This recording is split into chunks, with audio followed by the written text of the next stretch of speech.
Simudzaimureza wedu weZimbabwe yakazvarwa nomutso wechimurenga neropa zhinji ramagamba sidzivirirwe nekumando dzose ngaikomborerwe nyika yeZimbabwe.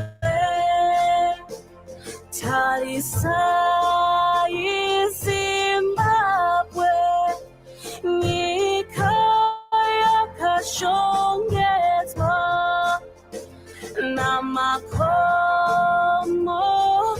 nehova zvinoyevedza.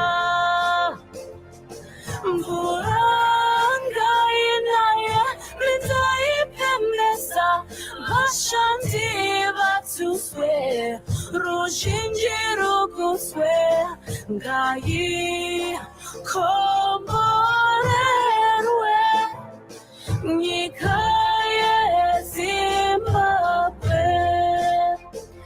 Mwari ropafadzai nyika yeZimbabwe, nyika yama.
Gayi koborerwe Ngikaye Zimbabwe Tarisai Zimbabwe Ngikaya kashongezwa Namakomo neho Zinoyeveta Mvuranga inaye Rintaipemesa Vashanti batuswe Rujinji ruguswe Ngayi komorerwe Ngikaye Zimbabwe Ngwariro pafatsai Ngikaye Zimbabwe Ngikayama Zitate Guru edutose Kubazambezi kushikalimpopo na watungamiri vavenenduramo Ngayi komborerwe Ngikaye Zimbabwe Ngayi komborerwe Ngikaye Zimbabwe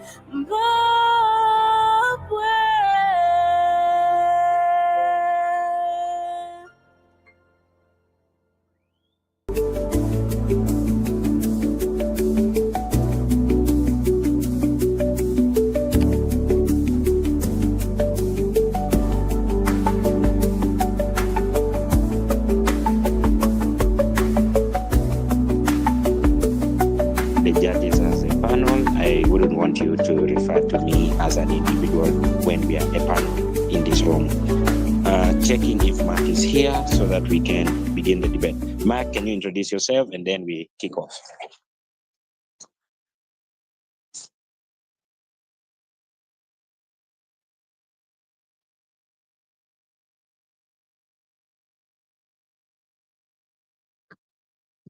Mark, Chris, you're not audible.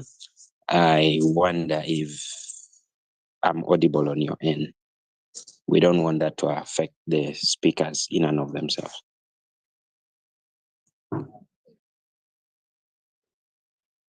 I think Chris can confirm via text if he can hear, because as long as he can hear, the debate can proceed. Yeah. Chris, can you just use the chat space to confirm that we are audible and that you can listen into the debate?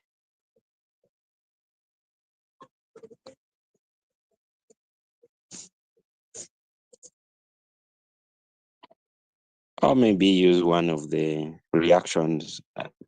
Oh, very good. You can hear. So I think we should therefore start. Very good. So if everything is sorted, I would love to invite the first proposition speaker to open up the debate here. May I please confirm that I'm fully audible if I speak like this? You're audible.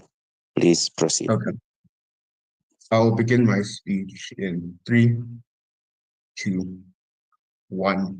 To imprison others and therefore be shackled by the mistakes of our past is to know the very purpose of our justice system, to be blind and fair. We regret such an exploitative system. We beg to propose a few things in this speech. Then, firstly, 2 things on characterization. What do you think that decisis, or as we refer to it in the speech, SD looks like? We think it looks like 2 things. 1, we think it looks like something which is relatively binding in every single legal clause. If you're going to be a judge, you're going to actually say that I'm going to follow the system and I'm going to actively bind what the system tells me to do. We think in most instances, judges are forced to then do what the system is telling them to do. But secondly, it is manipulatable and therefore something which is quite disputable. We think, for example, it is not no two cases are going to be the same. Therefore, it's going to be very subjective and very unclear as to at what point, to what extent a previous case is able to apply to this case. For example, it might be an individual who is 20 and male who did something, and in a different case, of somebody who was 57 and a female, but it's somewhat of a similar situation. I know there's some level of vagueness there. What then is our counterfactual to the system of stare decisis? Two things just vaguely here. One, we think we have final judges using their discretion. Within these individuals have received adequate legal training, which actively allows for them to be able to understand the law and to be able to proceed in applying that law and how it's actually meant to be put into place within those different situations. We're probably finding individuals thinking about how other cases and how other cases have been applied, but it's exclusively on outside, could be something which is not inviting. It's not a valid legal defense to say that something was practiced in this way before, if it ought to be practiced in the same way again. These are something which the judge can and could consider.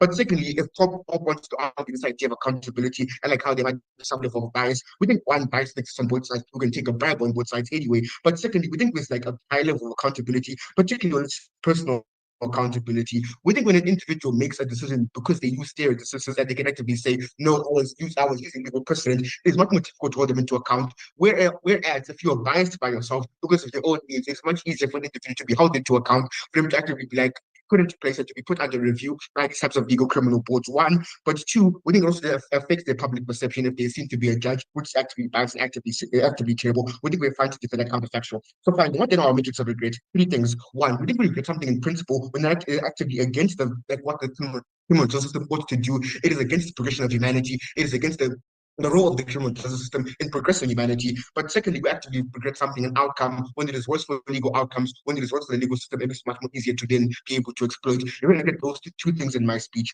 In second, you're going to get the third metric of regret, where we then talk about why in process, when it actively then harms the ability for these types of harms the ability for the system to actually be just, and harms the ability for the judges to be able to to use their power and actually be able to make just rulings. Fine, then first I'm going to talk to you about the principle. Our principle here is a principle of progression. What is the premise of this principle? When explicitly the system of SD ignores the ability, ignores the exclusive role and ignores the viability of the court system to adapt towards current social situations and to adapt towards what is currently happening within society. What is the proof of outcome here? We think exclusively judges are limited in their ability to rule on things, and they're going to be manipulated by these types of laws to rule on things based on how they were ruled on within the past. For example, if an individual wants to receive legal emancipation from their parents, instance, it was not allowed for them because of a certain situation, maybe because they were a certain years of age, they're going to be ruled upon the same way. It's the same instance, for example, with abortion. If an individual wants to be able to get like some level of an abortion, if in previous instances that was something that was not allowed, whatever legal precedent, it's going to be ruled upon in the exact same way,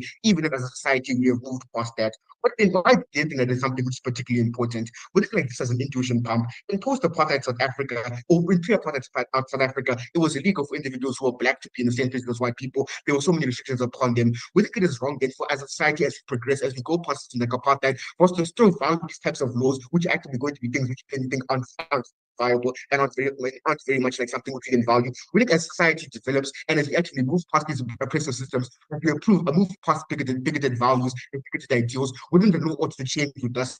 Exclusively on their side, even if the law is able to change, and some of those laws do change. We think when the law says the same, but application of that law is then meant to change. For example, laws on the ideals of like what is like decency, for example, being queer, something was once seen as indecent, now it's decency. Within these types of laws ought to be able to change with society. We need to actually support that. Why is something which is then so important? We exclusively this SD creates a justice system which actively is not what the people actively want. It's a justice system which actually puts on itself and works upon itself as a system and uses that idea to what justice is to self-propagate. Within exclusively there is only a justice system and there is give up their rights and give up the ability to have their own forms of justice. It's because as a state they actually remove these individuals' rights to go and punch somebody else, give them this ability to have that recourse to the justice system. When the justice system is no longer serving the people, and when people aren't able to buy into that system because of how it's not progressing with them, it's not principally wrong. We think at a point in time when something stops the system from actively moving with the people, it's something which we oppose with one of its forms. In the same way we oppose when individuals or in courts get bribed because they're not actively purporting what the majority of society then wants. We think that is something which is extremely important. Before I go into the practical idea of the exposition of the law, I'll take any points of information. 3, 2, One, seeing that they agree with the majority of our case. Second pragmatic argument about how we allow for the exposition of the law. Within the core of this argument then becomes that exclusively under system of stare decisis, it is much easier for individuals to use the law and to weaponize the law in a manner which is actually going to be harmful towards minority communities, but just to general individuals on a larger scale. Three things here. One, on the idea of legal loopholes, but exclusively the idea of cherry picking. As I already told you earlier on in my speech, we think it's exclusively true that there's a level of subjectivity here. We think it's very easy for lawyers who are individuals who can hire more expensive lawyers who have more ability to access case law, to access different cases, and to in general twist words and twist case law in a way which is actually going to benefit their clients, have more of an ability to exercise these legal loopholes. Even for example, in the case of Sean Diddy, he was able to be found innocent on 3 of those 5 charges because of the idea of case law, and I would need some certain level of some certain level of regulation or some certain level of you don't pass cases then prove why there's not some notice sufficient to then convict him within that manner. Within exclusive individuals always knew that he was guilty, but because they would then be holding to that case law, they weren't able to exercise that level of common sense. But secondly, on the idea of propagation of bias, within bias which exists within certain societies, for example, biases against black individuals, biases against women, to be going to be perpetuated, particularly because of these legal systems being brought on a top-down basis. We think it is much easier for individuals who are white and male, who got that very advanced education to enter into these legal systems and to be at the top of those systems. Therefore, the bias which they actively have are going to be propagated within that case law. Therefore, these types of cases that are going to be referred back to are going to be ones which are actually going to be harmful towards minority communities, which are actually going to be ruling against them much more disproportionately and how much actually are able to buy into.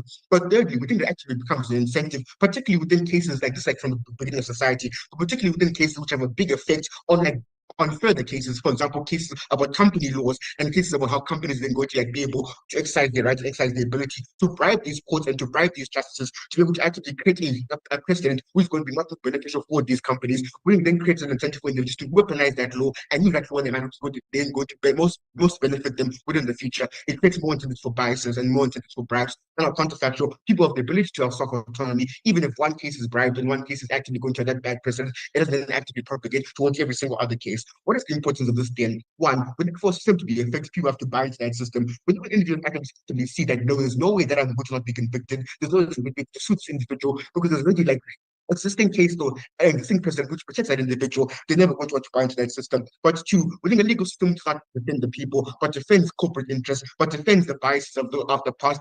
It's legal system you can't buy into because we actively defend this better world, because we actually want people to trust the justice system. We are so proud to propose. Would love to thank that speaker for that wonderful speech. Now we want to welcome the first opposition speaker to open up the opposition case. Here.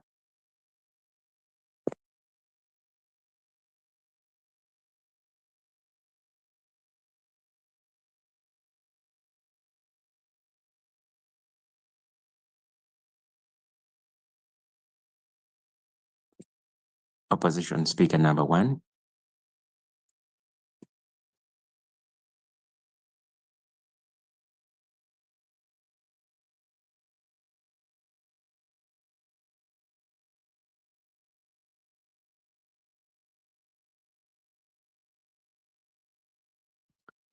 Bivlin, if you're trying to speak, we can't hear you.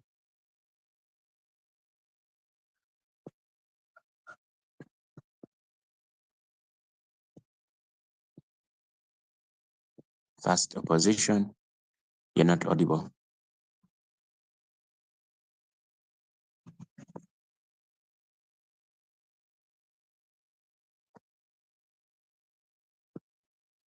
I think speakers are aware that there are no prep time during the debate.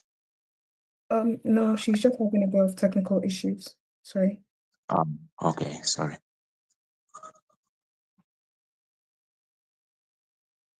I'll give you 1 minute. If that technical issue continues, you will have to probably rearrange your speaking order.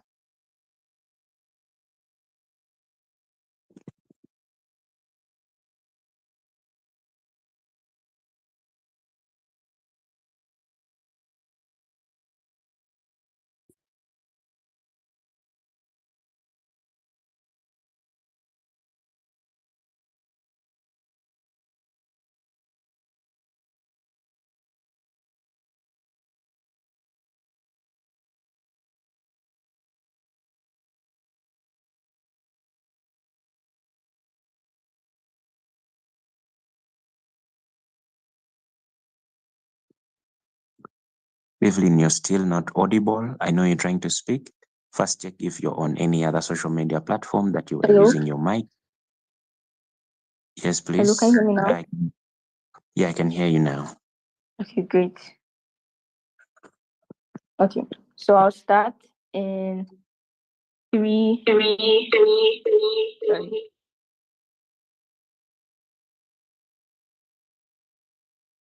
Sorry, there's some background noise. Yeah, fix that. Okay. So I'll start in Please proceed. 3, 2, 1. And we think the fundamentals of justice and equality are based on of the utmost importance in our society, both to citizens, to victims, to criminals. We think the trust of these systems decides their ability to work in society. Because we protect people, we preserve the integrity and the trust of the judicial system. So proud to oppose. Because of my connection, I didn't really hear most of the cases, but I believe in my psychic ability to preempt, and so I would say that rebuttals are integrated. A few things on responses. First, most of this will be integrated. So moving on then to framing. So first, we think that SD, which I agree with their use of SD, we think SD is going to usually happen in cases where there is some sort of ambiguity. We think this is important to note. Secondly, we want to delineate between adaptation and evolution. We think in conversations of law, we really should be keen on having an adaptation over evolution. We think evolution is bad. We'll prove this to you in our substantive, but we do get adaptability. We think that the ability for the courts are extremely good at this, and they think that this is part of the fundamental reason why they exist in status quo. We think that courts are able to look at cases and adapt to the particulars of the instances that we are working in, or particulars of the system of the instances that the case existed. I think what this looks like on our side is that precedence doesn't mean direct verdict. We think this means that we are looking at the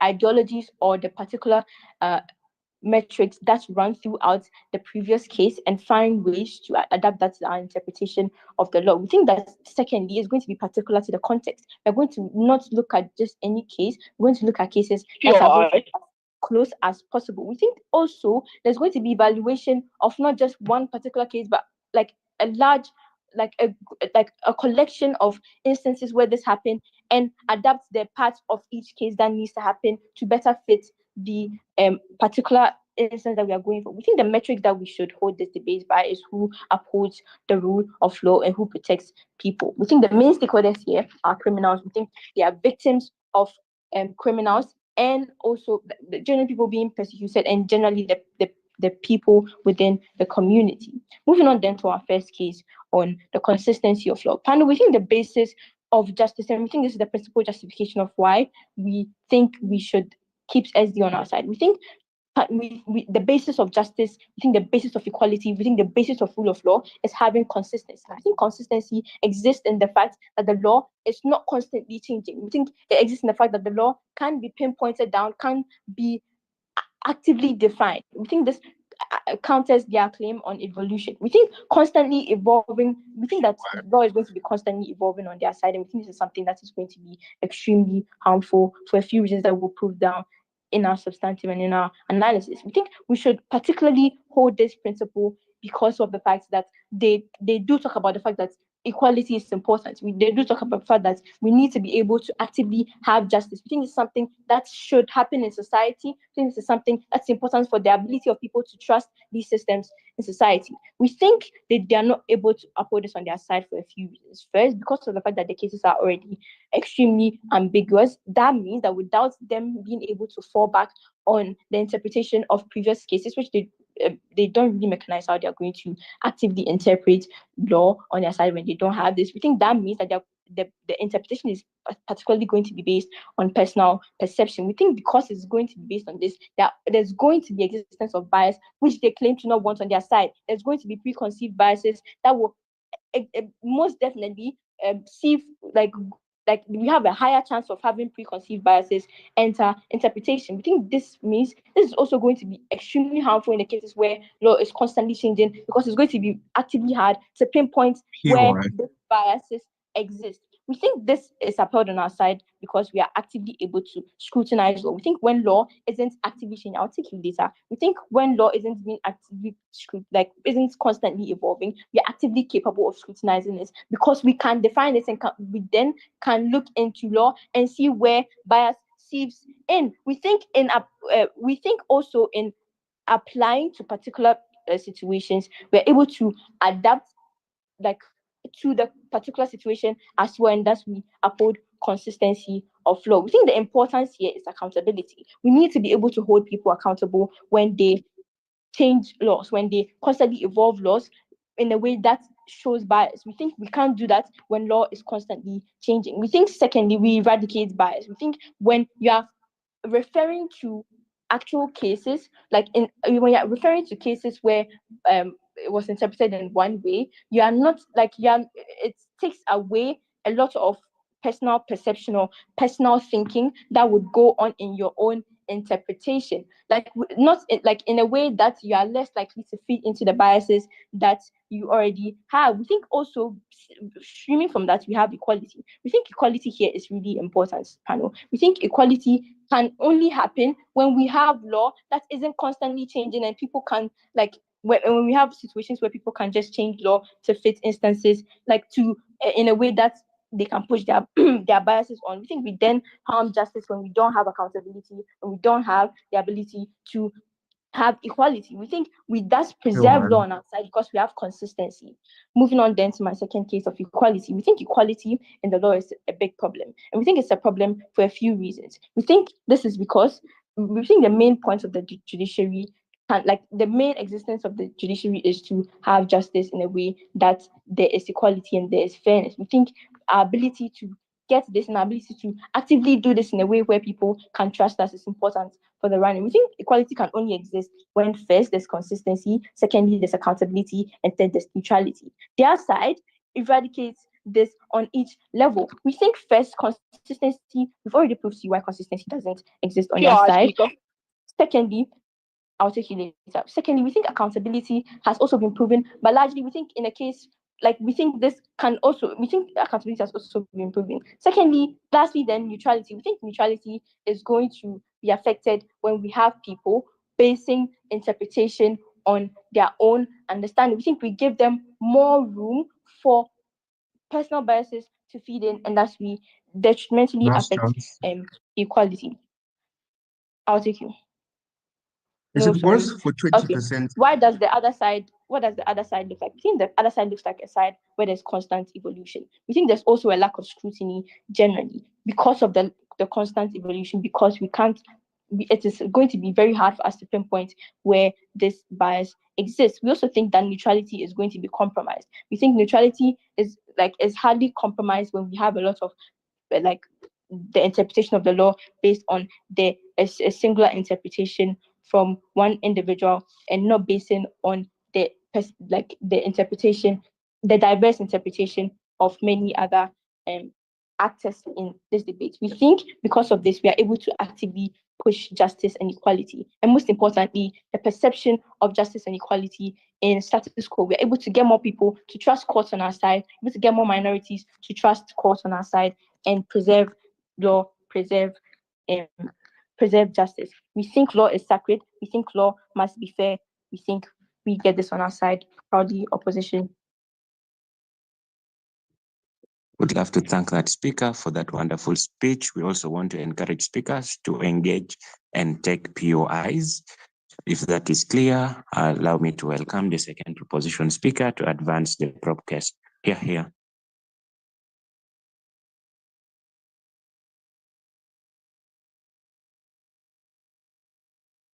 Okay, before I begin my speech, am I audible? You're audible, but a bit very low in terms of the tone. So can you maybe speak up a bit? Okay, how about now? Yeah, you're good.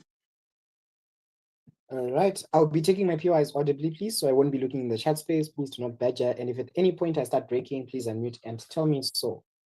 With that out of the way, I'll begin my speech in 3, 2, 1.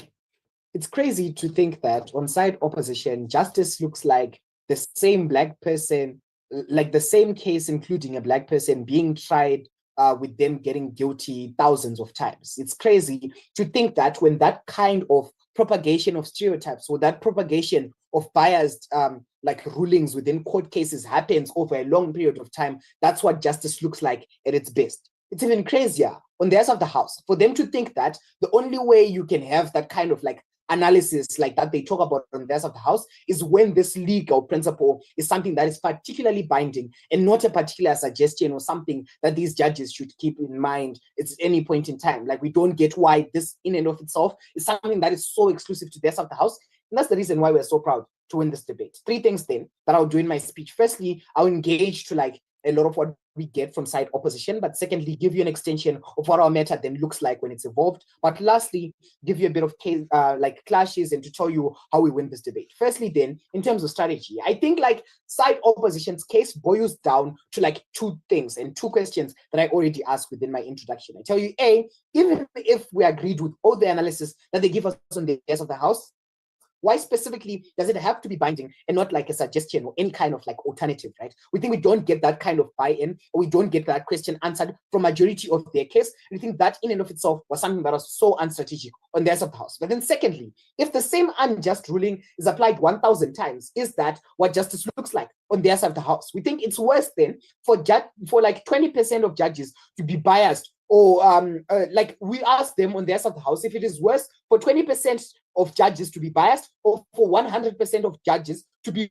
forced to give the same biased ruling 1,000 times because one judge in 1955 gave that kind of like ruling in and of itself. We think that in and of itself shows you how that level of consistency that they talk about on their side of the house is something that we don't even particularly care about, but something that doesn't do anything for the justice that they think they're going to get on their side of the house in most instances. Then we think then, even if like you take majority of their cases, it lacks a lot of like mechanistic analysis. We think A, in a lot of instances, they only tell you that like they're going to get some level of consistency on their side of the house, but don't show you how that in and of itself unfolds. But then secondly, talk about how like they remove some kind of levels of like preconceived bias and eradicate it. And again, that was just a one-liner, and we never really get like the steps on how this particularly like materializes on their side of the house. So it makes it so hard for us to even be able to engage. But note how a lot of the analysis that is given by my first is something that is actively like ignored on the other side of the house, even with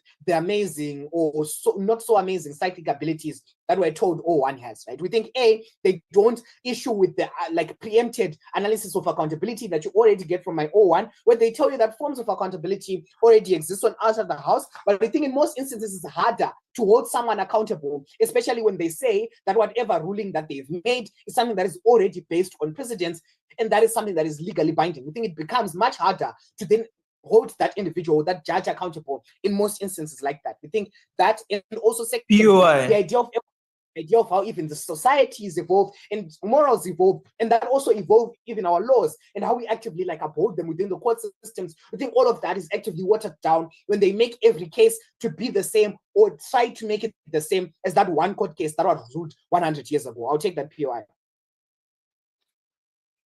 So what exactly stops bias on your side?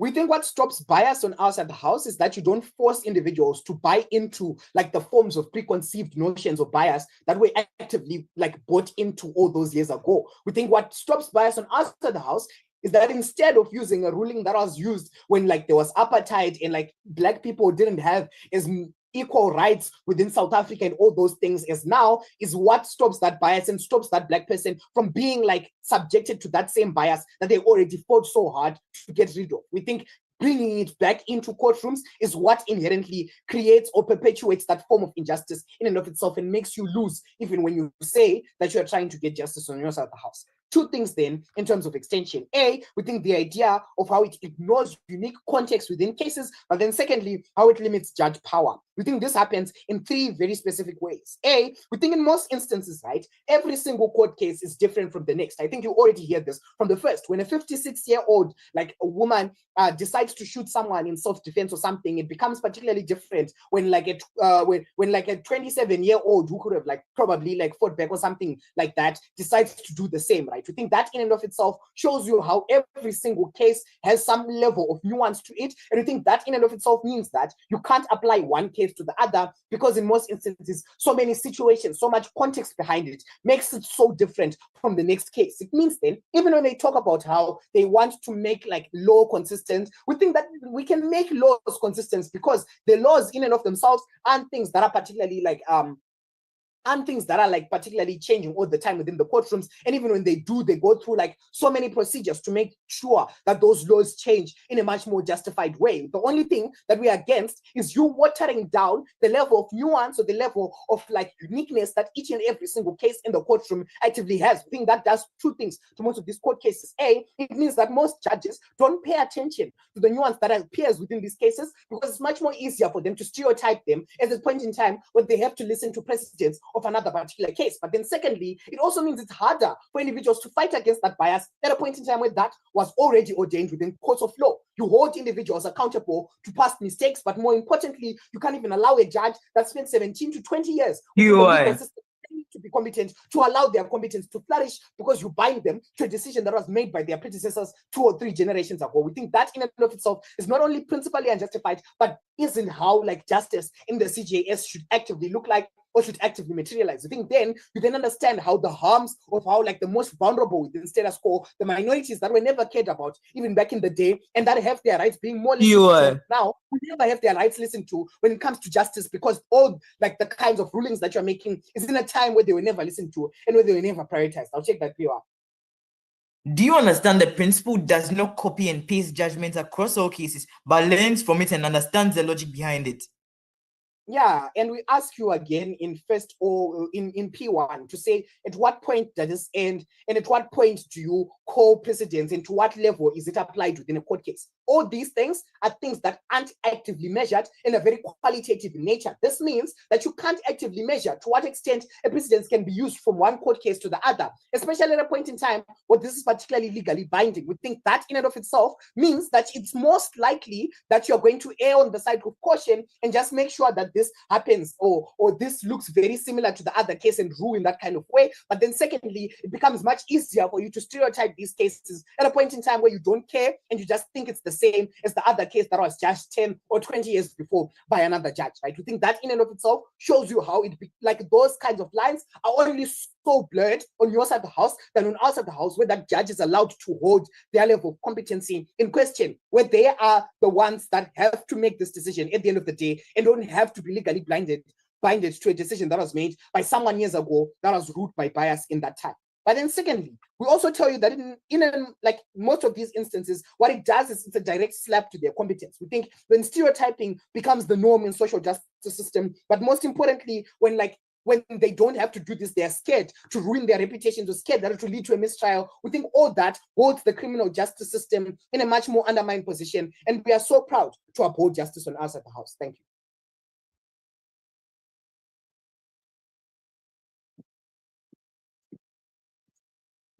Would love to thank that speaker for that wonderful speech. Checking if all the judges are ready. If you've all organized your notes.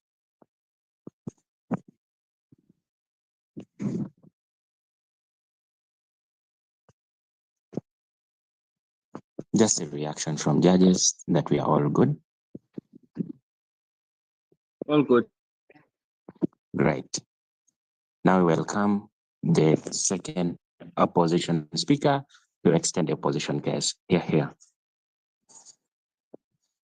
I begin my speech. I'm sorry, please, am I audible? Yeah, you're audible. Okay, I prefer verbal POIs. I begin my speech in 3, 2, 1.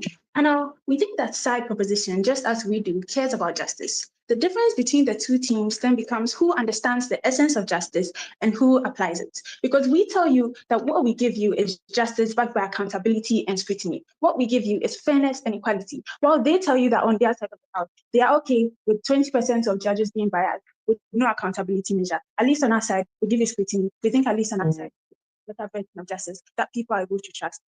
So proud to propose. I'll be doing a couple of things in my speech. First, I'll be dealing with a bit of definitional challenges that have come up. We're so proud to oppose. Sorry. I'll be doing a couple of things in my speech. First, I'll be dealing with a bit of definitional challenges that have come up.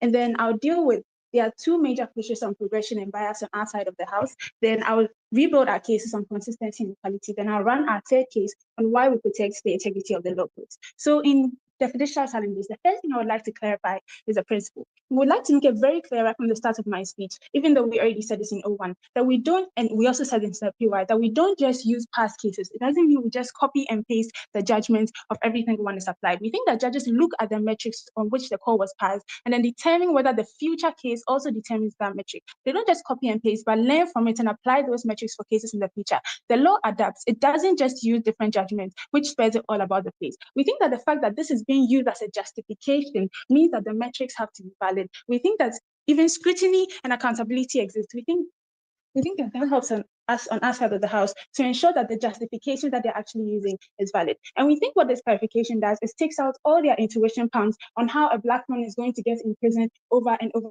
again because of something that happened in 1957. And I would also like to flag here that whatever they said applied on their side of the house also applies on their side of the house. And I think that's important because if they say social progression applies on their side of the house, then I think social progression also applies on our side of the house. So at the point where the society has progressed and you can clearly see something like that cannot be used as a justification, then we don't think on our side of the house, this principle, which is supposed to be used as a justification, can run as a justification. We think that it only occurs in cases where it can be justified. We don't think it's fair for them to push all this on it.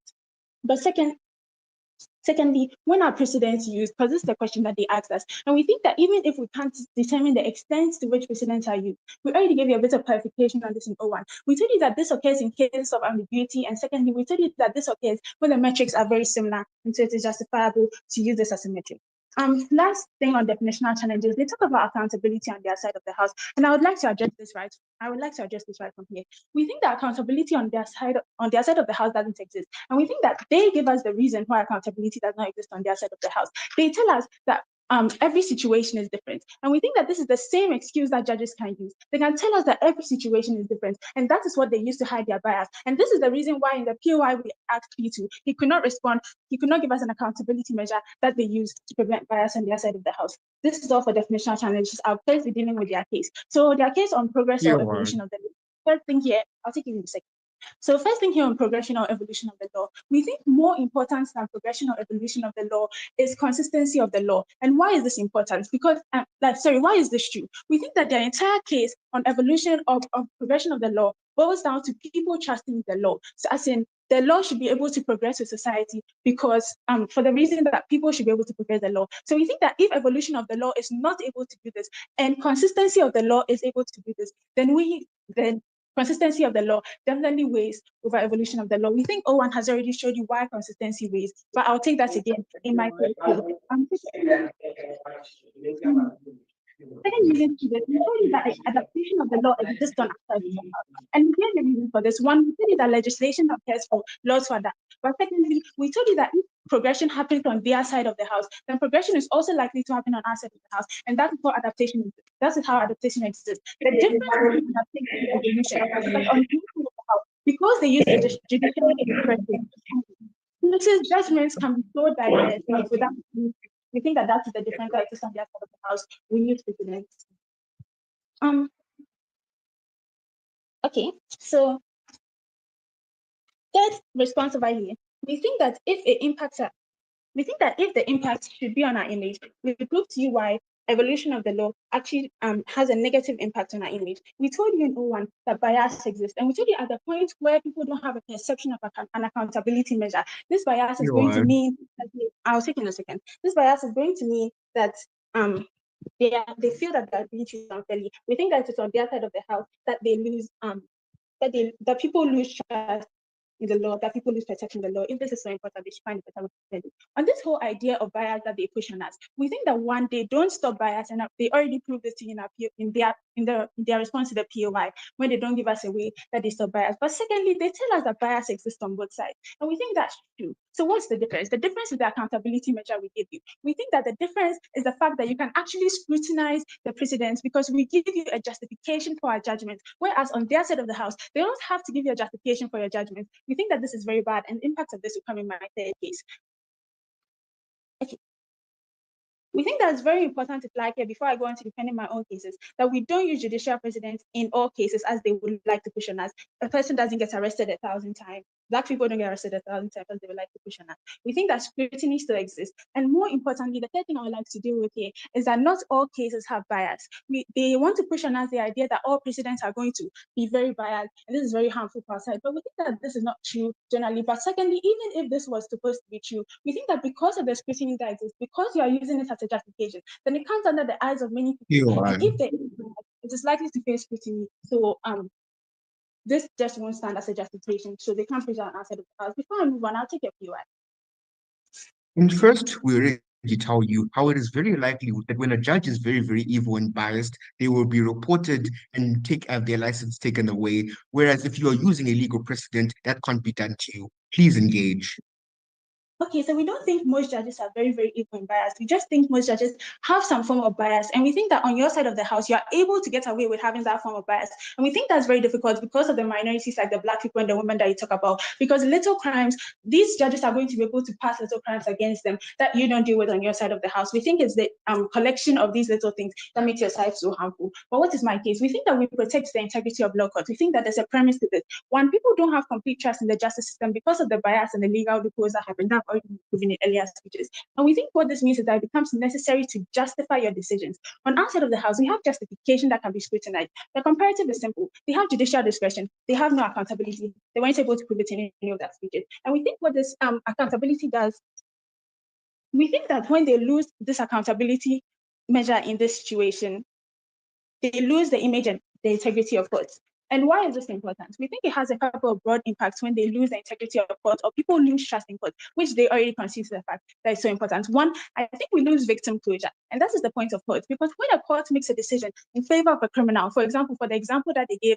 of the decision being made in favor of an evil corporation, because the justification is just judicial precedent, because the justification is only judicial discretion, and because preconceived perceptions of bias exist, we think that even if bias does not exist, just the conception of bias is enough to get all these terrible impacts. We think that because the conception of bias exists, there's not going to be victim closure because there's no justification for a decision. We think that the point of court is to give justice to the victim. At the point where you lose this, courts are unable to fulfill their mandate because we are the only side that gives equality through consistency. Because we protect the victims, we are so proud to oppose. I'd love to thank that speaker for that wonderful speech. Now welcome the third proposition speaker to continue the proposition case. Here. Am I audible? Yes, you're audible. Okay. Let me set up my timer quickly. Just give me a minute.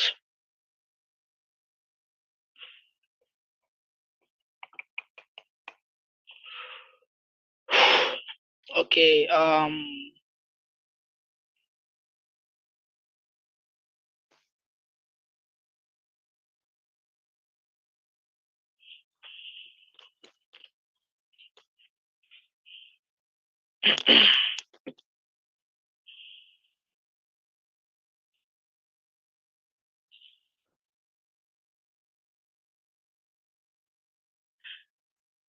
Assuming audibility, 3, 2, 1.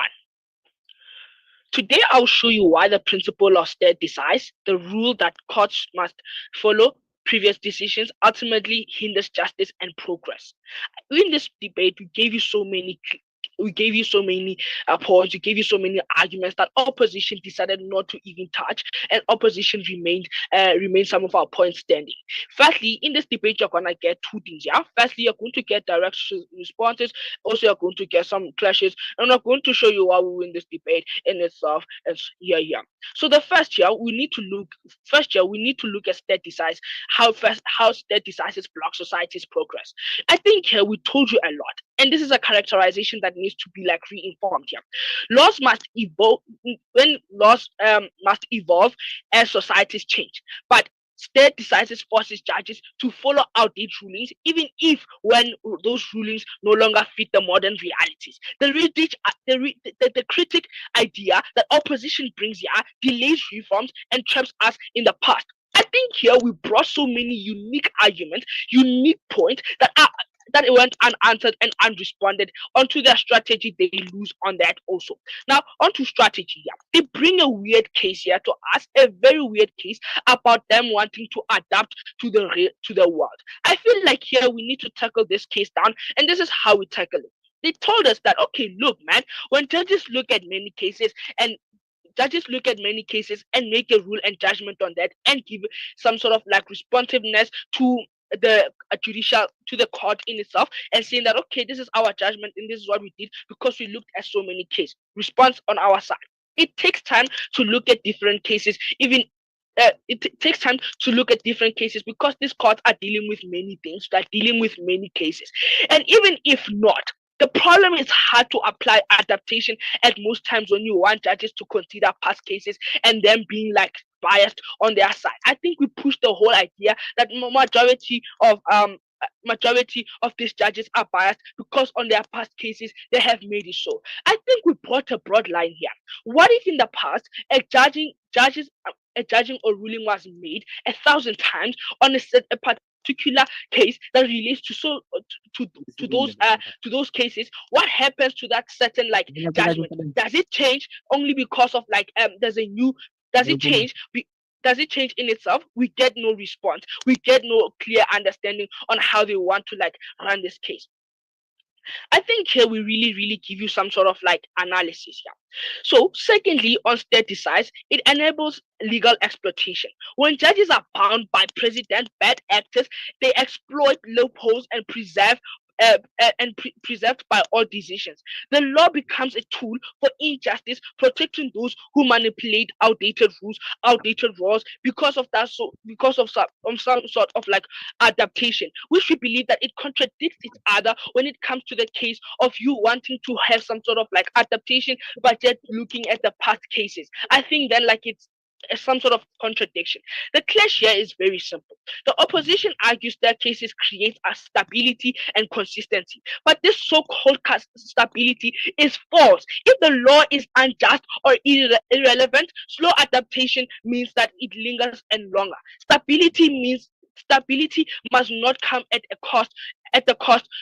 Stability must not come at the cost of like at the cost of some sort of like fairness on their side. Thirdly, we give you that, okay, third and most importantly, state decisis ignore unique cases and limits judges to deliver justice, to deliver some sort of like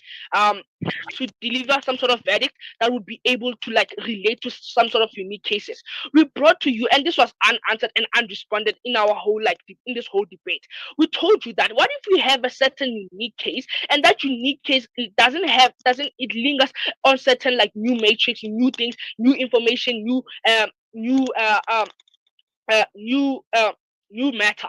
What we don't get any sort of like responses. Why? Because we believe that when they talk about past cases, they can't relate those past cases to certain like unique cases. I mean, to certain unique cases that we bring in front of the judge, that we bring in a certain particular debate. Now, what does this mean in itself? We tell you here, panel, that okay, what if like we're talking about a case of like AI in itself, within of its whole self, AI. So what happens then? Do we look at cases that provide AI or whatsoever? No, because we don't have those certain cases based on past experiences. We don't have many cases based on past experience. And how are we supposed to make such rulings, and how are we supposed to make such things? I think then, like, we ought to show to you that these things of like adaptation doesn't really have consistency and stability.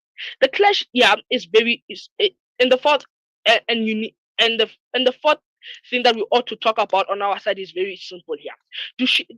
Judicial freedom means greater accountability and lower bias. When judges, I think here you need to listen and bear with me. When judges have the power to decide cases based on fairness and current context, rather than simply repeating past rulings, they must actively justify their decisions and engage with the case's facts. This promotes greater judicial accountability because judges cannot hide behind outdated precedents. They are responsible to justice and society, not the inertia of the past, not the things that they talked about of the past, not the lobbying of the past, not anything that is related on the past on their judgment. By contrast, here, the opposition's decisis principle fosters complacency and entrenches biases. Judges who mechanically follow precedent risk perpetuating outdated or prejudiced decisions without scrutiny.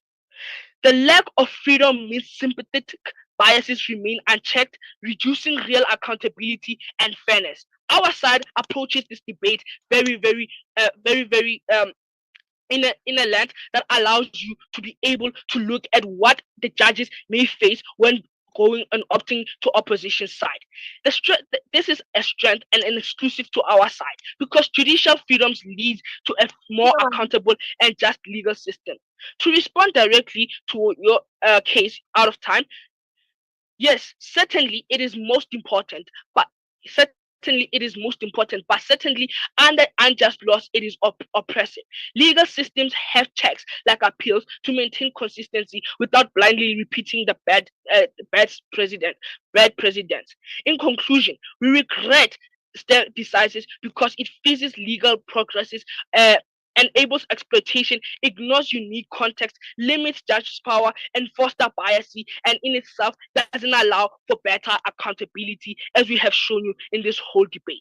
I think here we need to show you a distinction on how we are on our side and how opposition is. So far, when they go to their speech and they decide to want to engage on the matter that we have told you that they have not engaged in, it shows that they are weak on responsive and engagement, and therefore, like, engaging it in their third speech is really ridiculous. What we're then going to tell you is that their whole case stands on the pillars of adaptation in itself. What we're telling you here is that their side, when they come to adaptation, it doesn't work more worse, or it doesn't work more than worse in itself. And we on our side, we are so proud because we have won this debate. Thank you so much.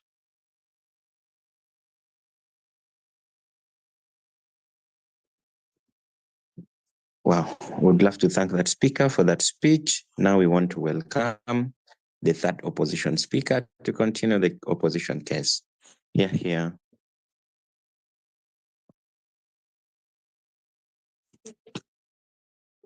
All right, so I hope I'm audible. Yes, you're audible. Okay, then let me try and get my timer together and stuff. I need to get my timer ready. So just a few seconds, I'll be done right now.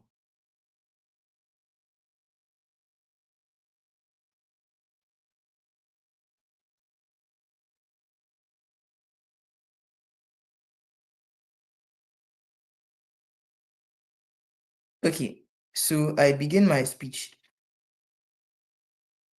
in 3, 2, 1. We oppose a world where judges can call black men trash only for prop to play the blame game and pin it on us. We create a world where the rule of law can truly thrive and black men can get some rest. Proud to oppose. I'll be doing 3 things, in fact: clashes, rebuttals, and a quick impact analysis to show you like the true severity of what exists on side pop. So onto my rebuttals. P1 comes in and talks about and makes claims that judges are forced to rule on things that don't align with current society. He appeals for an evolution of the law, but then he keep in mind that judge discretion exists, okay? They claim that accountability still exists as well, because people will perceive the judicial system badly, resulting in them not being biased. We will take your best case scenario, right? But even then, it's still easy for them to hide it on your side because of the fact that they can still use the excuse that every individual is different, resulting in them getting out of bias. There are so many ways for them to get out of any form of bias. There are so many ways for them to get out of any form of justification or any form of scrutiny in the first place. And that inherently stops like your cases short. You don't even give us enough engagement on exactly how justification exists for the judges on your side or accountability as well. But then here's another thing too. On your side, accountability is held when you use precedents because on our side, that is, accountability is held when you use precedents because there exists a justification behind it. How then can that formal justification exist on your side if the judgments of a judge freely use their logic? If a judge freely uses their logic with nothing backing said logic, with no extensive reason or principle, these principles, mind you, that are actually used in case of ambiguity. We then create adaptability instead of evolution, because evolution on your side looks like judgments that are so diverse and so far out, but to the point where fair and just enactment of law do not, to all people in an equal manner, cannot happen. On our side, however, the law evolves by building on different categories to apply to different cases and learn from them. We do not want a spectrum. This is not the gender spectrum. This is the law. We need a consistent, we need a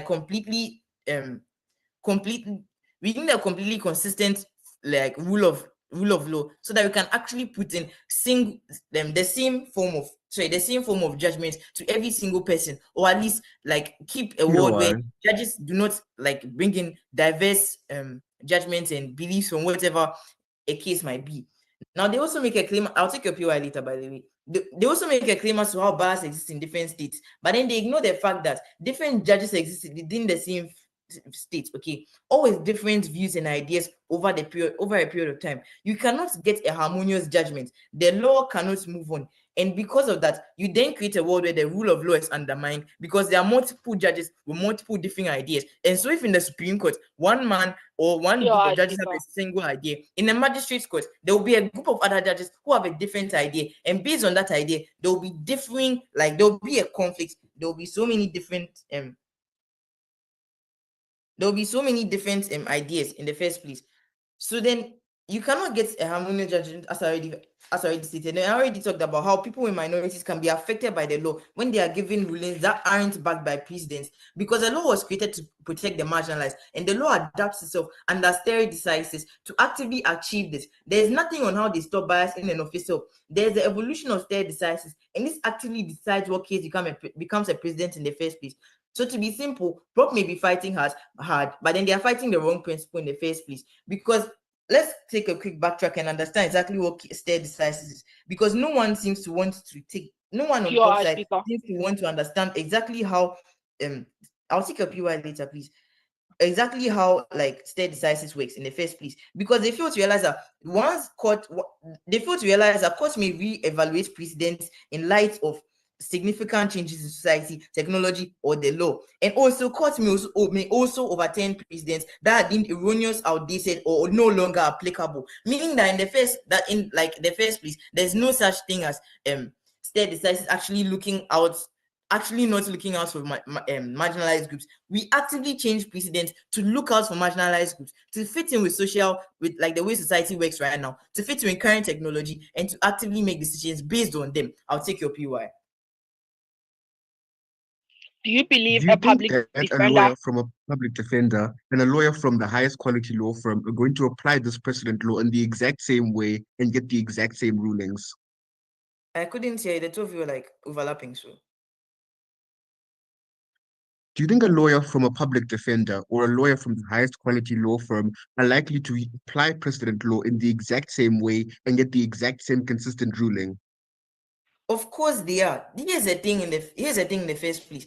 Precedents are then measured. Okay, we then measure the metrics for stare decisis by using like multiple ways, such as the frequency of an overruling, the adherence to precedents, that is the percentage of cases where courts follow these established precedents, consistency across jurisdictions, stability of doctrine, and predictability. There are so many other like ways to measure a precedent. And so once a precedent is known as a precedent that like actively can be used in every single like case or has like multiple cases, we can all use the same precedent. There are so many ways of deliberating what precedent to use, and even if precedents clash, there's one precedent that will always come over above the other. And so once that precedent comes over above the other, then there will be like a way of working for it to ensure that that precedent is what is used in the case.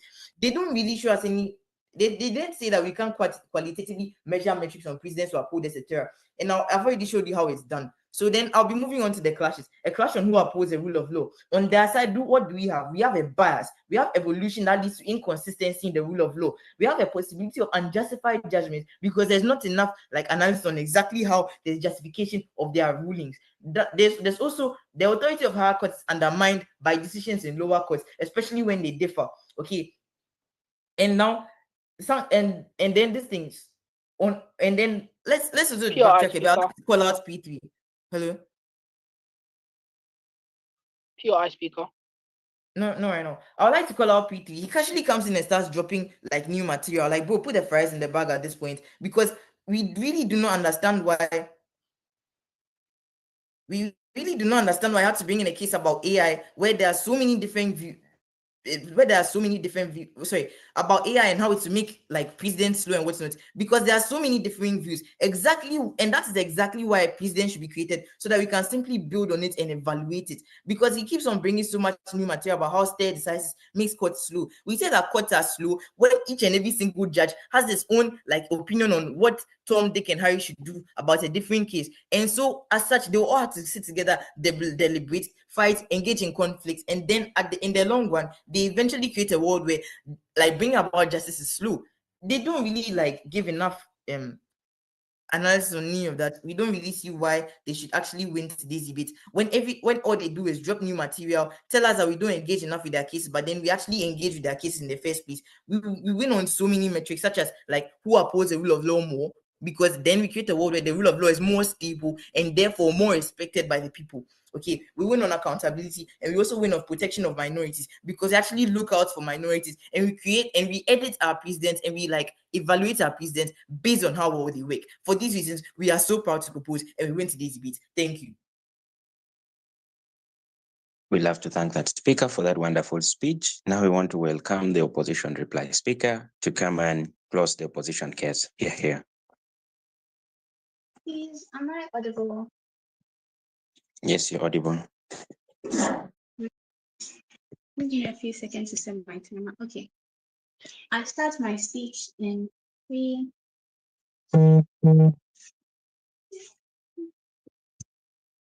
Okay.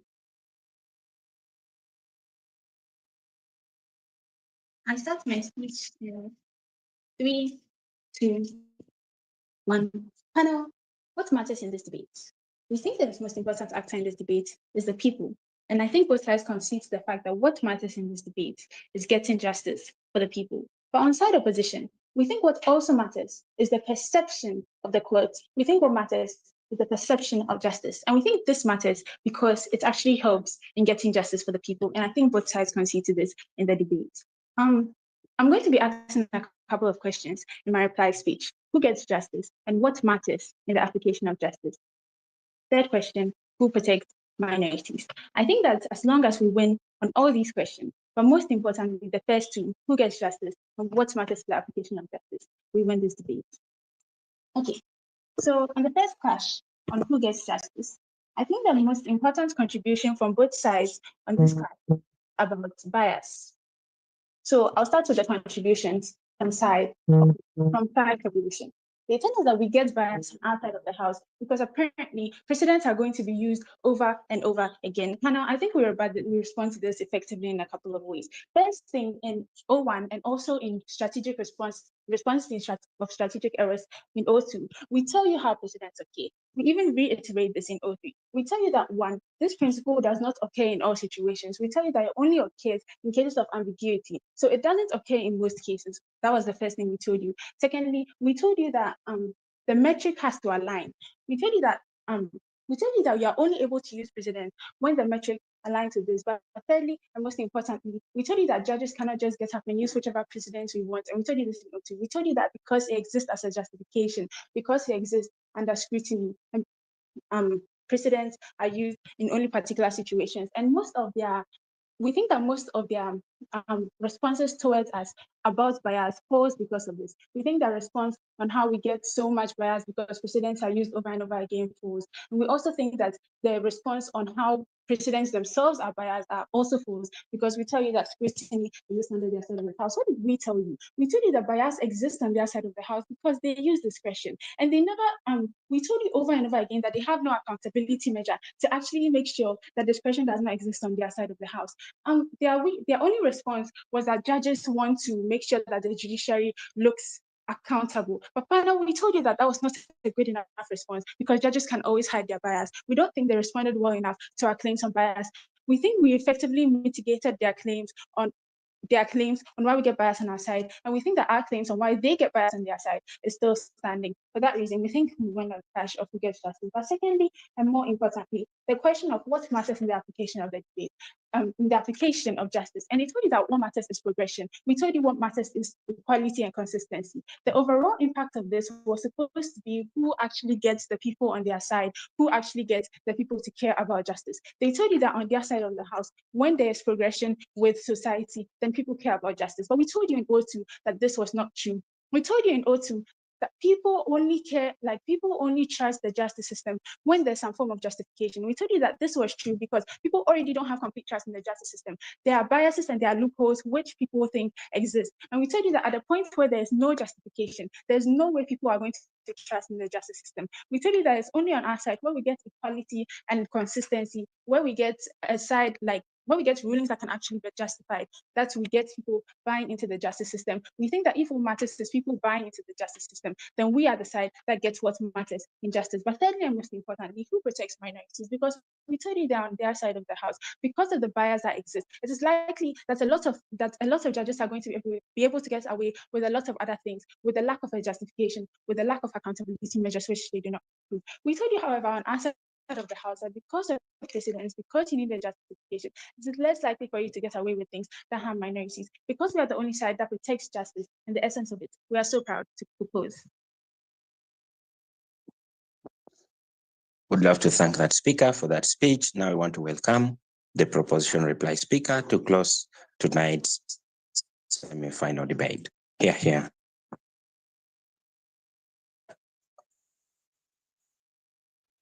Okay, before I begin my speech, am I audible?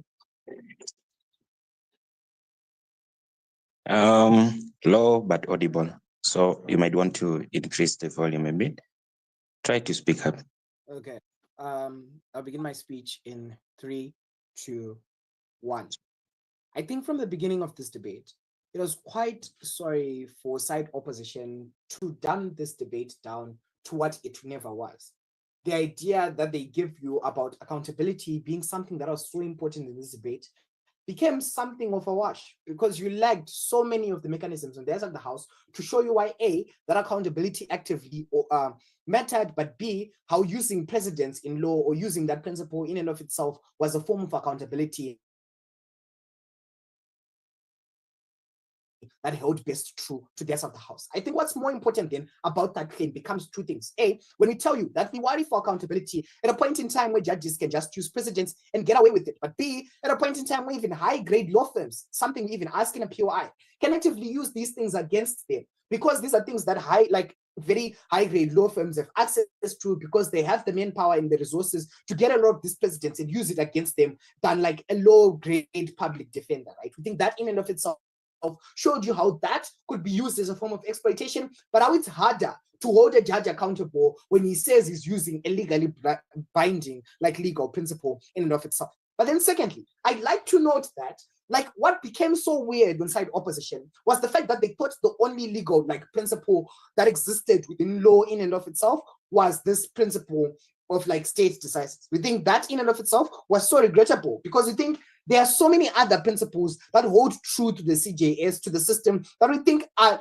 much more valuable than this idea of using precedents, especially at a point in time where we tell you that using precedents ignores a lot of nuance and is most likely to lead people into the trap of things like stereotyping, and it becomes much more harder for individuals like minorities and all those other individuals to fight against bias, especially in a system that isn't as progressive when it uses or holds on to past mistakes. I think this in and of itself goes very much unquestioned and unanswered to down the bench, but what they tell you they care about is the ideas of consistency. Note, panel, that this same consistency is the same kind of consistency that OP talks about when it says that the law has to adapt. I don't understand how adaptability goes well together with consistency, but we tell you that even if it's consistency that they're so worried about, we don't care about that consistency because we think humans ought to develop. We think at the core of humans and their principle comes evolution, comes us becoming greater individuals, becoming more knowledgeable individuals, and becoming people that care about each other even more within society. Like how, for example, right now, like it's a much more progressive society where people like within the LGBTQ are accepted, for example, or even minorities like individuals within the Black community are accepted even more within like Western countries and all that stuff. We think that in and of itself is the kind of like consistency that we care about, consistency in evolution, consistency to the human like development in and of itself. We think that mattered more than any other kind of consistency that they talked about on their side of the house. But also, note it was also very much like weird for them to claim that people trust the CJS system because it is consistent. Because I'll tell you that when the CJS is consistent in how unjustified it is, or is consistent in how biased it is, it lacks a lot more trust in that kind of like situation. So it meant that the only side that cared about the trust of individuals or even the safety of individuals was a system that could show you that it also evolved with how it cared about its people or how it cared about the citizens with whom it wanted to uphold justice in the first place. That's the true system that gains the trust of the people, and that's the true system that should actually work within this debate. We win because we tell you even in principle that it didn't make sense for you to hold individuals accountable to past mistakes. But then secondly, we also tell you that it becomes as much as a slap to the judge's face when you tell them to study 17 to 20 years so that they could just be binded to some like precedence law or some judging that was used by a judge 20 or 30 years before their time. We think that in and of itself was also a form of like injustice that appeared on their side house. And to hold true justice, please vote side proposition. Wow, we would love to thank all the speakers, the teams that have made it this far. We thank you for the debate that you've given us. Now we'll ask you to leave this room, go back to the main room. The judges remain here for the deliberation. Thank you and good luck to both teams.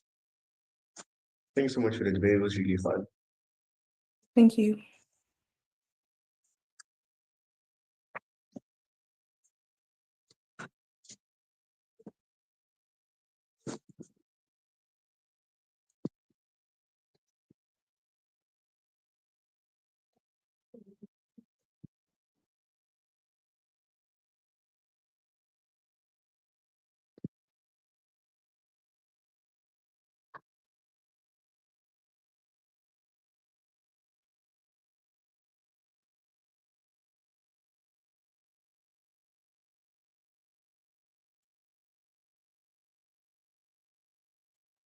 Guys, please, can you leave the room for the judges to deliberate?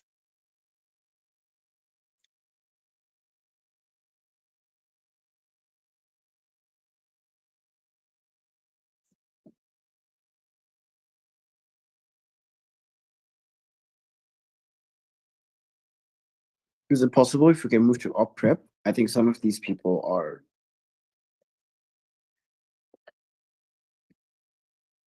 Oh, they are not online, eh? Yeah, it seems. So it seems. Okay, let's move to op prep then.